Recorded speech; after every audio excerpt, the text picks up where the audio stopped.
Ahora sí, buenas tardes, buenas noches por aquí. Qué alegría de verdad este encuentro.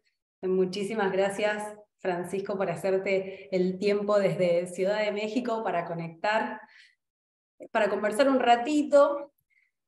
Bienvenido. Al contrario, muchísimas gracias Lorena y muchas gracias a quienes nos estén siguiendo por dedicarnos, como dice Lorena, un tiempo, unos minutos de su tiempo a escuchar estas divagaciones.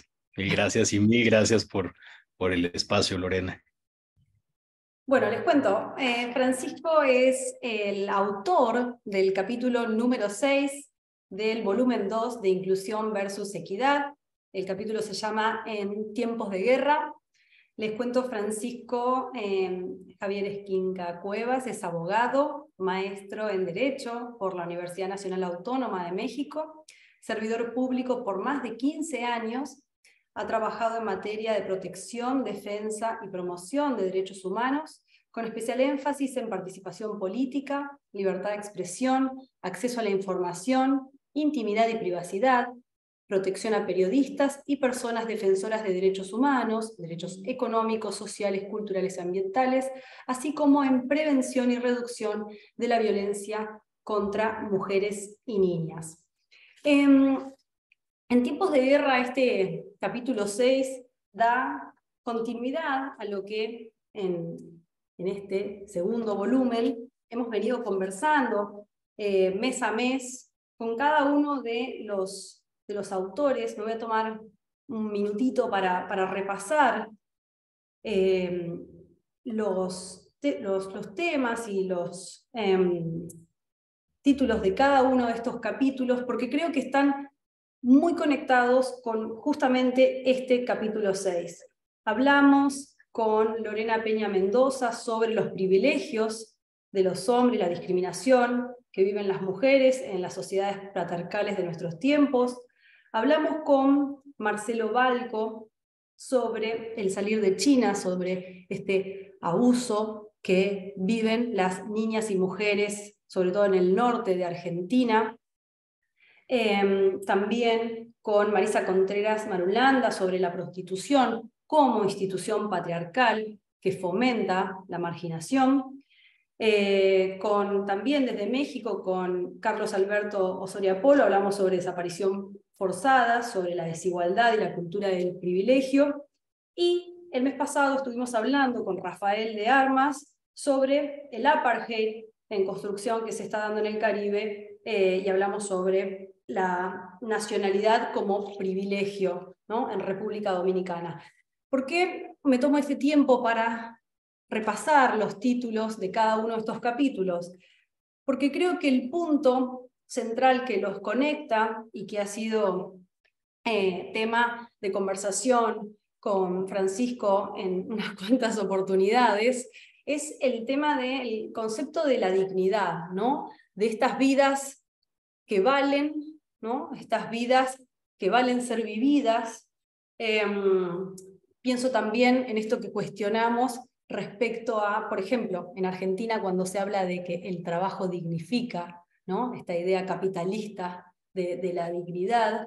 Lo pienso también desde mi trabajo con personas con discapacidad.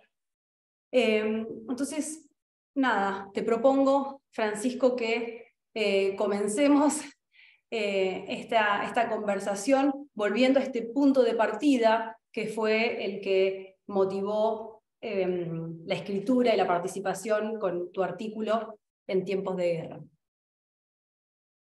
Muchísimas gracias.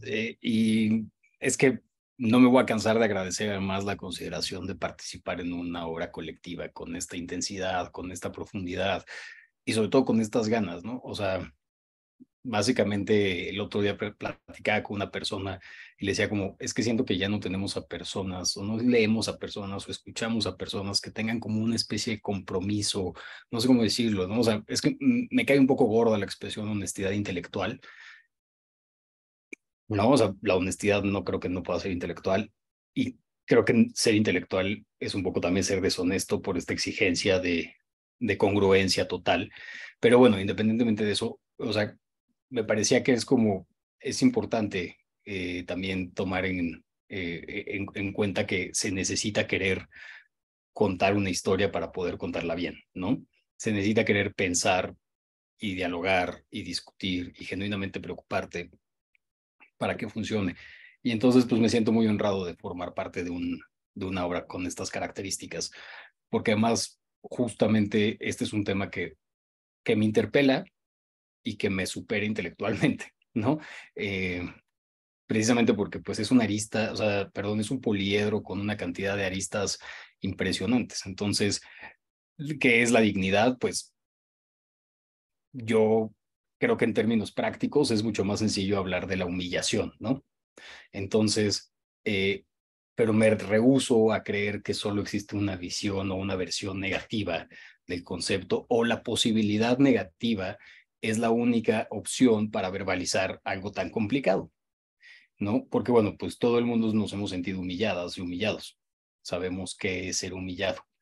Y también me atrevo a decir que una buena parte, seguramente quienes nos escuchen ahora o más adelante, han sido humilladores, ¿no? Entonces, en, este, en esta forma de ver a la dignidad desde lo negativo, pues es muy fácil entenderla. Y desde lo positivo, me encontré justamente repensando, o sea, pensando mucho en cómo iba a escribir sobre esto. Eh, Me encontré con la expresión de que la dignidad también es una experiencia. Y entonces pienso que la humillación y la dignidad se parecen precisamente en que se experimentan, ¿no? Entonces, ¿qué es humillar a alguien? Es mucho más fácil poner un ejemplo de humillación que explicarla, ¿no? Y además se vuelve como hasta inútil explicar la humillación, pero la dignidad sería como lo más útil de todo lo que podríamos llegar a explicar. Entonces, me regreso un poco a esta pregunta, ¿no? De qué es la dignidad. Y me gusta mucho esta forma de exponerla, que es una experiencia de dignidad, porque me hace sentir que justo lo que decías hace un momento, ¿no, Lorena? Que es como, es que el trabajo dignifica, pues sí, pero también echar la hueva, diríamos en México, pues dignifica un montón, ¿no? Entonces, justo, justo bajo esta idea de algo que sí compartimos, que es la posibilidad de experimentar, más allá de las formas en las que podemos experimentar, ¿no? O sea, con mucha intensidad, con baja graduación, o sea, con baja intensidad o de manera muy sostenida o muy permanente, no permanente nunca, pero muy sostenida o muy esporádica, eh, todas las personas hemos experimentado, ¿no? Y por eso me gustaba verlo desde ese punto. El problema es que, como lo dijo alguna vez un maestro mío, eh, creemos ser aristotélicos, pero en realidad somos platónicos. Entonces, corremos el grave riesgo de que la experiencia y las emociones no se lleven al plano de lo real y que se quede única y exclusivamente como una especie de fuero personal que a mí me hace pensarlo como si estuviéramos presas, ¿no? Dentro de ese fuero personal. Y ante la imposibilidad de verbalizarlo con claridad, con elocuencia, ¿no? Pues entonces ya no tiene tránsito a la realidad. Pero así como pasa en la comunicación que los espacios se ocupan, pues también en la realidad los espacios terminan ocupándose. Y eso es lo que me lleva a desarrollarlo en los términos, pues, de tiempos de guerra. Además, justo estaba en el momento en el que se declara la guerra a Ucrania, ¿no? Que está interesantísimo pensar cuántos meses ya llevamos en guerra, ¿no? Y entonces, ¿en qué circunstancia verdaderamente estamos? Pero justamente en esta dificultad de transitar de las emociones, del sentimiento, de la experiencia hacia una realidad tangible, ¿no? Es lo que me parece que pues nos podría ayudar mucho a pensar a la dignidad desde esta otra vertiente. Bueno, Creo que fue. con el punto este que traes y que de alguna manera introducís el capítulo, la guerra de Ucrania lleva un año y más allá de la temporalidad, para mí son 8 millones de refugiados. Ese es el número, ¿no? O sea, ¿qué pasa con esas niñeces víctimas de la ocupación en Ucrania, ¿no? Que hoy están con un estatus de refugiado? Y Y es que a mí justo una parte que me parece interesante de qué pasa, o sea, porque sabemos qué pasa, sabemos en la realidad cómo se vive y quienes no lo experimentamos tenemos pues un techo puesto inclusive por la misma forma empática, ¿no? O sea, este esfuerzo por la compasión en lugar de la empatía me parece que también es importante, pero haciéndolo de esta manera, o sea, sabemos qué pasa, entendemos qué pasa, no lo conocemos, nos cuesta trabajo experimentarlo y de hecho eso nos vuelve más sencillo voltearnos hacia otro lado. Pero, ¿qué tipo de referentes tendrán esas esa niñez, esas Ujú. niñas y niños, esas niñas que están refugiadas ahorita? ¿Qué modelo a futuro tendrán? En México una vez hubo una Yo creo que es detención, del perdón, invisible, ¿eh? Yo creo que es de invisibilización, porque si no sabemos cuánto tiempo lleva, o sea, sí estuvimos horrorizados el primer mes, la guerra en Ucrania, lo veíamos en la televisión, empatizábamos, nos ponía triste cada vez que mirábamos a nuestros niños alrededor, pensábamos, y pasó un año y eso se diluye y se convierten en invisibles, ¿no? pero justo porque siento que es eso, ¿sabes? Como que tengo esta sensación, no, o sea, una idea de que tenemos, o sea, y seguramente alguien ha escrito sobre ella, pero, o sea, que hay un límite a la empatía.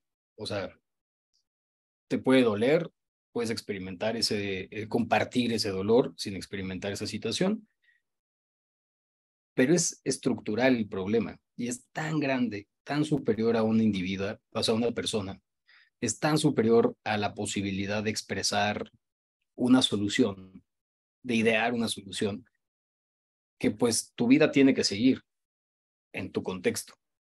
Y eso hace que todas las personas nos voltemos a ver el ombligo, porque pues no puedes estar volteando a ver el problema que no puedes resolver porque se vuelve tan complicado. Y entonces más bien como que siento que estos extremos lo que hacen es que delinean muy bien los contornos. ¿Y cuáles son esos contornos? Pues precisamente está muy bien delineado en contorno de que no tenemos una capacidad organizativa. Y entonces la propuesta precisamente de hablar de la dignidad desde los tiempos de la guerra, pues es darnos un poco también el espacio y el derecho de dejar de pensar solamente en esas otras vidas y leer esas otras vidas como una forma categorizada por un aparato que se supone que era nuestra fuerza organizativa. Porque a final de cuentas, si nos detenemos en el malestar humano, si nos detenemos solamente en ese espacio, no hay puntos de salida. Y emocionalmente, pues eso es, ¿no? O sea, lo que no se expresa se somatiza, ¿no? Y, y entonces, pues somos como un poco el síntoma de una imposibilidad organizativa de generar alternativas políticas a los estados que se declaran guerra. O sea, es que me parece que es hasta como un poco de, güey, neta, o sea, estamos ahí. Y si estamos ahí, pues, lo digo, o sea, la pregunta que está haciendo de, güey, neta, es pues porque literalmente hasta que pasa algo de esa naturaleza y aún así no lo puedo entender, es mucho más fácil voltearme y seguir con mi vida.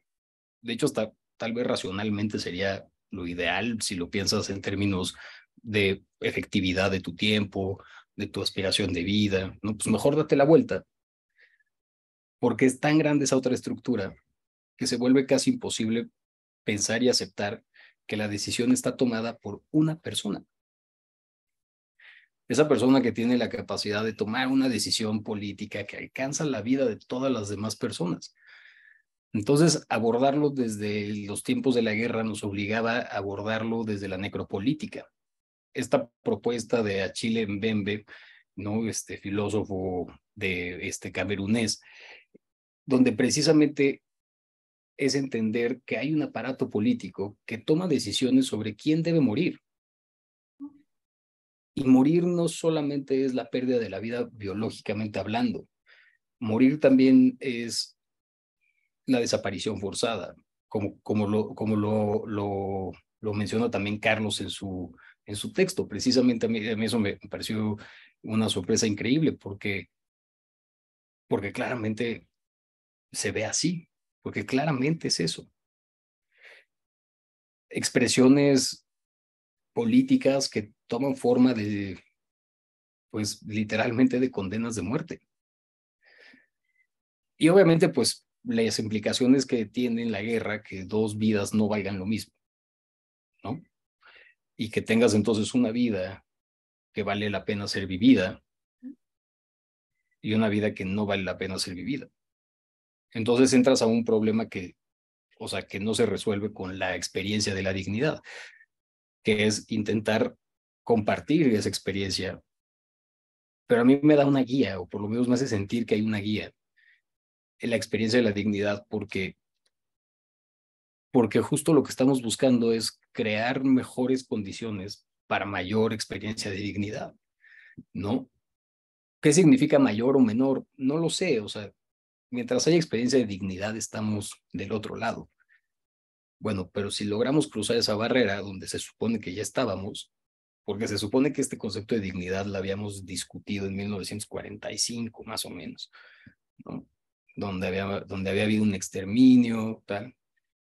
Parecía entonces que los exterminios se pulverizaron, pero en realidad es que vamos a encontrar un patrón físico, ¿no? Étnico, que también aplica para entonces esta vida que no vale la pena ser vivida, ¿no? Y no es el mejor caso, tal vez Ucrania, o tal vez es el mejor caso, pues, pero no es el mejor caso en términos de lo que en la globalidad ocurre.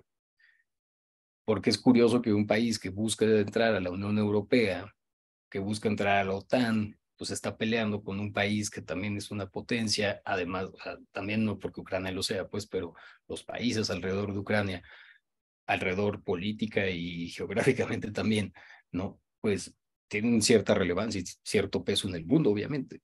Hay un financiamiento de Estados Unidos, hay envío de armas en Alemania. Lo que me parece importante, es interesante es pensar, sí, pero otra vez, es la guerra, es el punto más álgido de esta expresión de tomar decisiones sobre la muerte.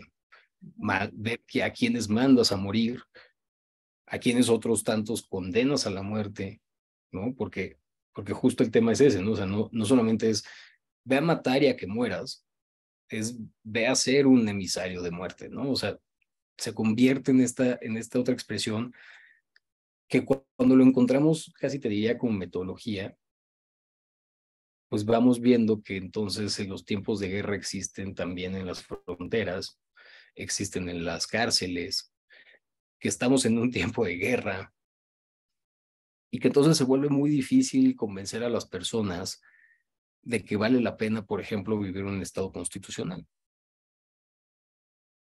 ¿no? Y entonces el tema es sí, pero si nos regresamos unos pasos a lo que estamos conversando y cuando delineamos en estos extremos, en estos momentos extremos, se delinean los contornos, nos damos cuenta que esa capacidad organizativa está nulificada y entonces la única capacidad organizativa toma decisiones sobre nuestra muerte. Entiendo que esta discusión comienza más con una discusión, por ejemplo, con Foucault, sobre que el Estado era una máquina política de vida. Estamos viendo un poco también en este otro lado, necesariamente, ¿no? Que es el de la muerte. Bueno, no quería interrumpirte, pero pienso mientras te Perdón. escucho, no, pienso mientras te escucho cuando repetís, ¿no? Las vidas que cuentan y el contar las vidas, ¿no? Buscando números sobre Ucrania, me encuentro que, salvo datos como UNICEF, por ejemplo, que sí se ocupa de contar a cuántos necesitamos o cuántos niños están necesitando de ayuda, o el caso nuestro, digamos, cuando trabajamos desde la Fundación en contar a las personas con discapacidad y toda esta resistencia de los gobiernos de realmente contar cuántas personas con discapacidad viven, por qué no se hacen cargo de los datos reales, porque si se hicieran cargo deberían generar políticas públicas que atiendan a las necesidades particulares de este sector de la población. Entonces es mejor mal contarlos, ¿no? Digamos, digo, el caso del censo argentino, que ahora parece ser que tenemos menos personas con discapacidad que hace 20 años atrás, ¿no? Es que decidimos contarlos mal para que no cuenten, para que esas vidas y esas necesidades particulares no cuenten. ¿Bien? Entonces, afortunadamente hay un UNICEF afortunadamente hay una Fundación con Parlantes y otras organizaciones que trabajan con discapacidad que sí vienen a decir, mirá, en 1 de cada 3 hogares hay una persona con discapacidad. Si no es en tu casa, es en la de al lado o en la del otro lado. Empecemos a reconocernos, ¿no? De nuevo, y al final es la propuesta de esta serie de libros, que es pensar críticamente esas realidades. No tengo que pensar que el invisible es solo el refugiado en Ucrania, ¿no? Digamos, también es mi comunidad, es mi tejido social cercano, el que está, bueno, vos lo decías, ¿no? Si nos miramos el ombligo, pues aunque sea mi vecino de la misma calle, no voy a poder evidenciar, no va a contar para mí, ¿no? En ese sentido. No sé si esto me da, digamos, si las organizaciones de la sociedad civil me dan esperanza, digamos, creo que sí, porque por algo formo parte de una, digamos, pero de alguna manera tiene que haber una resistencia a esa realidad, ¿no? Y me parece que justo eso es lo interesante de volver a la dignidad como experiencia, ¿no? O sea, hay una búsqueda, a final de cuentas, de esa experiencia, ¿no? Estoy convencido con muchos otros, ¿no? Pues que, o sea, no creo que la pregunta tenga que ser sobre si somos buenos o malos por naturaleza, que eso sería como la pregunta más básica, ¿no? En realidad creo que más, o sea, más que formularla de esa forma, de esa manera, yo formularía esa pregunta en términos de no de que somos buenos o malos por naturaleza, sino si hay alguna tendencia evolutiva hacia lo bueno, ¿no? Y no diría hacia la bondad, pero sí quisiera decir un poco más hacia inclusive lo bello, ¿no? Lo deseable, no sé, como una especie de, o sea, a final de cuentas, ¿por qué comemos comida caliente? ¿No? Hay una tendencia al bienestar y aceptar esa tendencia al bienestar como una, tanto que nos gusta, pues, pero como una regularidad o como nuestro estándar de regularidad, nos permitiría ver, sin la necesidad de acudir a la esperanza, una posibilidad, ¿no? Porque a mí lo que me sorprende es que exista sociedad civil en un contexto de tal grado también de alienación, pues, porque ahorita cerramos esta conversación y nos seguimos a nuestras vidas porque no podemos hacer otra cosa.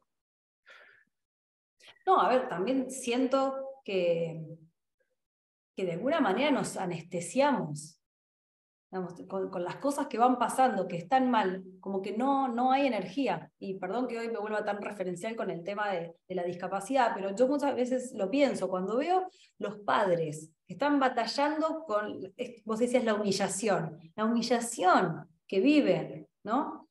Vos decís, ¿por qué el padre? Digo, si yo fuera el padre, me encadeno en la casa de gobierno, prendo fuego todo, voy a un canal de televisión, no sé cuál es la herramienta, pero creo que sería mucho más reactiva. Vos decís, no pueden, no les da la energía. Digo, estamos anestesiados porque ya no te da más. No te da para hacer ese empujón individual, ¿no? Entonces digo, ahí me parece que es la responsabilidad y digo, la oportunidad que hay desde las organizaciones de la sociedad civil para unirnos, tejer una red y empujar juntos, porque de a uno es muy difícil, digamos, este individualismo al que nos va llevando esta sociedad, también nos genera eso. Yo creo que nos debilita muchísimo, muchísimo. Pues es que más bien como que nos hace pensar que, fíjate que hace poco leí una idea que me gustó mucho, que era que la argamasa social en realidad es el estrés, ¿no? O sea, y entonces, no en realidad, pues, pero es una de las fortalezas para que vuelve a un colectivo, una sociedad, que comparte niveles de estrés. Y entonces, hasta que no hasta que el nivel de estrés que te generaba hacer algún tipo de manifestación eh, de indignación o sea, hasta que ese nivel de estrés deja de ser tan grande como el nivel de estrés de la situación que estás padeciendo, entonces colectivamente no habría condiciones para poder hacer ese movimiento, ¿no? Me parece pues, ciertamente lógico. Y si tú lo ves en las experiencias de las organizaciones de víctimas, por ejemplo, que hay en mi país, en un país de personas desaparecidas, otra vez el Estado, personas ejecutadas arbitrariamente, ¿no? Eh, pero sobre todo madres buscadoras y víctimas de feminicidio. tienen entonces muchísimo mayor estrés de la situación que están viviendo que dedicar totalmente su vida a la búsqueda, por ejemplo. Pero es que nadie tendría que tener esa obligación. O sea, de entrada, ¿no? Entonces, Tenemos dos cosas, voy a decir. En este tercer libro, este año, sale Inclusión versus Equidad, volumen 3, que tiene foco en cuándo es justa la justicia. Y tenemos un artículo de una muy querida mía, también mexicana, que escribe sobre estas brigadas de búsqueda, ¿no? Y el testimonio es muy fuerte respecto al testimonio de las madres que van a buscar a las fosas clandestinas a sus hijos. Esto que vos decís, la última pregunta en este machete, la última palabra que anoté es resiliencia, ¿no? Siento que, digamos, y esto es absolutamente personal, que es un término que para mí hay que cuestionarlo y que reflexionar qué hay atrás, ¿no? Porque es como la palmadita de la inclusión, bueno, la palma, por eso cuestionamos la inclusión y hablamos de equidad, ¿no? Bueno, la palmadita, qué resiliente. No, ¿por qué ponemos en el pedestal la resiliencia cuando lo que tiene que cambiar es todo eso que está mal, que hizo que esa persona sea resiliente, ¿no? O sea, empecemos a cuestionar todo eso, lo que hay por detrás que le da ese título de resiliente a una persona, ¿no? yo, o sea, es que no puedo estar más de acuerdo contigo, porque justo, déjame hacer así como, decíamos, yo advertía que era una divagación, también una parte de esta entrevista y de esta plática, pero justo déjame divagar un poquito sobre el tema con el estrés. ¿Qué pasaría, qué pasaría sin, o sea, es que el estrés es una prueba física, ¿no? Que aplicas una fuerza perpendicular sobre una base o sobre un material plano para ver hasta cuándo rompe.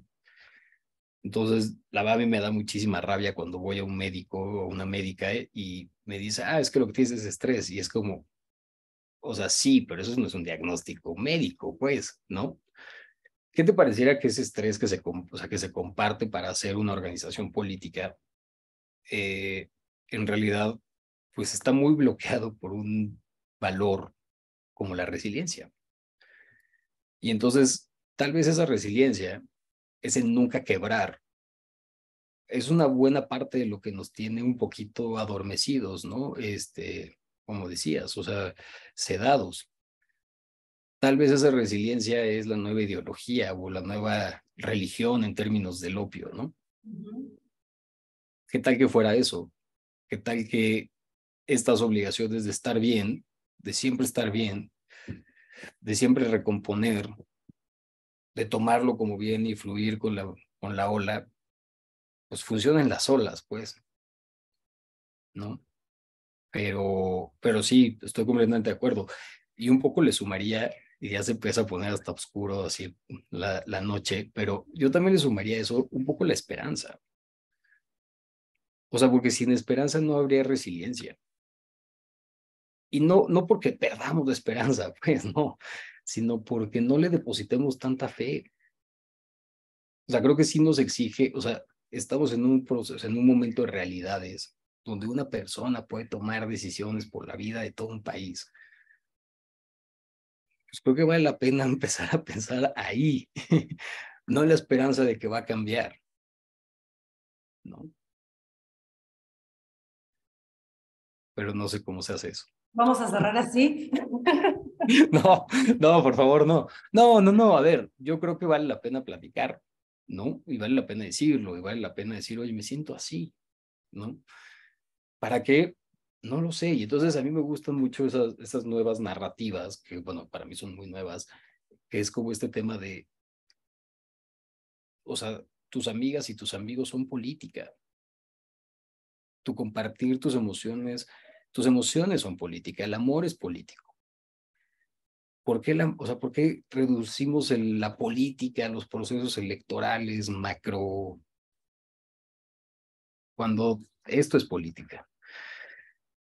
Me gustaría más bien pensar que vamos a poder renunciar a la esperanza y vamos a hacernos cargo de recuperar a la política. Eso me gustaría más pensar. Y con eso me gustaría más cerrar también. Francisco, muchísimas gracias, de verdad. Siempre un placer conversar con vos. Gracias por hacer parte de este Inclusión versus Equidad. Recuerden que es una publicación gratuita. En México tiene algunos ejemplares, Francisco también. Quienes lo quieran adquirir en Argentina tienen que entrar en la plataforma de Serial Editorial en Mandíbula Producciones. Agradecemos a Serial, agradecemos también a Pato, que él hizo las fotografías, retrató cada uno de estos capítulos, una fotografía maravillosa. Ojalá podamos pronto también hacer una llamada, una conversación con él.